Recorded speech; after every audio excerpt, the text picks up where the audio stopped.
Padalo fantu la mtango neva ya solo tanto tinu ele fao popongo telefon mai Samoa o si mai el fa fonga. Ele o yai se tasio le au va fitu se fulmalili mo le va su el malo ni sila na ma o mau se soifua ina ua muro lato va ma o oi lava ina mango toifo ingata yan o le sina le isi umu. Ona o se faa le tonu ina ua se sao se afi mai o mai le te mineinu faa mao nie le whionga sui paa le mia le whionga tuala Josefo Bonifacio na whailoa e atu le tamai tai kapteni ma le au waa ato uma le ua wha mautua tu nei i le nofanga o le komisino New Zealand Samoa. E le o mai loe le te minei po le ale mafua anga o le tula i mai e le wha alawe lawe. Ai o leo o mai e le waa su e le nei New Zealand ngā te iane o Samoa.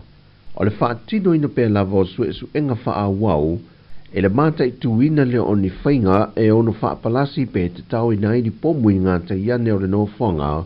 le e wha moe wha mautu wai le tupo peritani ama le masiofo. O ngā ruenga wha wau o pui ngā mo le tari ngā mā loa sa mo le fontanga le nei masina i te itai o mā loa le tau pulenga. Na whaftai le whionga sui pārmia le au o nanga banta penanga. Na whaftai e fo le whionga sui pārmia le au o nanga a maru le mā loa sa moa o le vaenga o le tine mum wha lave tupo wha fosei.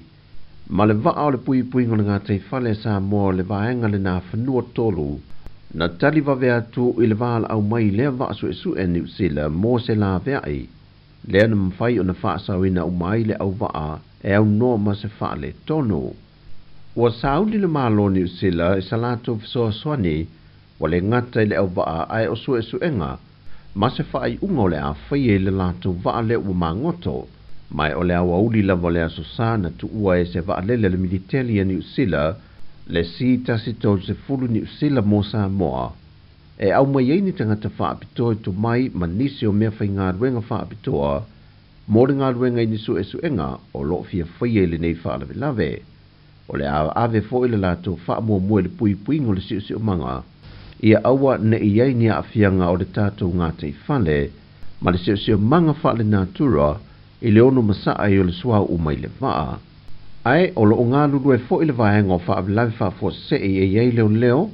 o le mtanga luenga o le sio manga, o le pulenga o vaa Samoa, ma le ofiso tine mua e mata i tu pese tula i mai o se masaa o se sua ui lunga le sami, e ono a afia ai le a au fingota, ma ia ma mea uma o lo ola i lunga le funga ele, nei whaata ma ia pea afia i se tulanga o le se sua u masaa. Ua whaamalolo le tu mau le lakapi Samoa, le whaia onga o le manu Samoa se funma le lima, Mase Mahonri Shoka, e tali ai su engolo whaanga solo, i se mata opo whaasol tu la fono lo tu ua i ai. O le whaai unga le al komiti whaatono le lakapi Samoa, i le fontanga na whaatino i le aso tolu se fulu le masino se tema. I le tolu masina leo le a whaamalolo le tu mawai,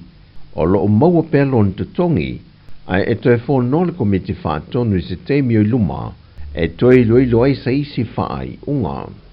Ai wa whaamau nia mai al komiseno le mtanga luengo leo a wa paulongo i tino Filipo, o ngā yo inga tau i winga mata ngā lo tuwa i ai mase, ma ea awhia ai ni ta maa i ta i se to alua o na lava tau ainga, ai o se ngā yo inga na tula i mai i le tolu tau sanga teruai, au le fato a whaoru le tangi i le ofiso leo i le tausanga nei. E lei titi le tā ua malea ngā le whaasai e nisi, ato ai mal wha teknolosi o le to mai e fausia i mea fōia tina e o malo umolo langi.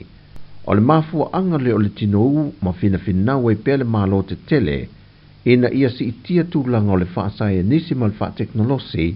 ato ai ma to mai e fōfua i ni mea fau e fausia, a wā lava le manuia o le tamau ainga ma le atina enga o ala tō malo. O le aunga fo ilea o le tuu wha ta sia o se whainga wha vai. Ina ia wha mati e ai le wha alawi loa, ma una ia le wha sae nisi ma le wha teknolosi, ma wha amalo sia le to mai e fausia i mea fau, ina ia mapo le leima o ngai le ngata i le atina ino Samoa, ai o le soifua le leima le manuia lau tele o nai o tātou te ngata. O le saunuanga le fionga le minister o whaatu angam whainga whaiva, le fionga la auli le watepula te Valforce Schmidt. Saunoa la auli, o loo whaonga ina ia mea to tia e Samoa i tūlanga tau i whaatu angam whainga whaiva, o le vaenga le soifua malolo ina. O fe la ua ingo ni vani manimo la wele ele malesami, o fe sota inga yona po nei, fausi e ina o maota malawa manisi lava matata. Mai o loo whai lia to i pia lava le pue ina Samoa i tu a inga awala matomai, e na ia mawhaifoi o na ausia le la asanga le o loo ngā yu iai malo te tele langi. O le wha moe sa wha tau teia e se whontanga ma wha alawi loa i Samoa nei le yaso o mawae, e sa ili ili la asanga muli mo le ilo ino whainga wha avae, au le itu i natu mo le talia i naloa i e le kāpeneta. O lo tala sangatu le fionga le ministai mtanga luenga ya o fia umai lalo le neito mawhainga, i ne yututu wha atase lango ma o pongi le wha moe, ina ia mawhai o na mautu, ma tino mai i se tūlanga lele ia manui ai Samoa. O tala ia, mai Samoa me le amtanga le neiva yaso, manuia tele fo whanga le awhianga iai, wha soifoia.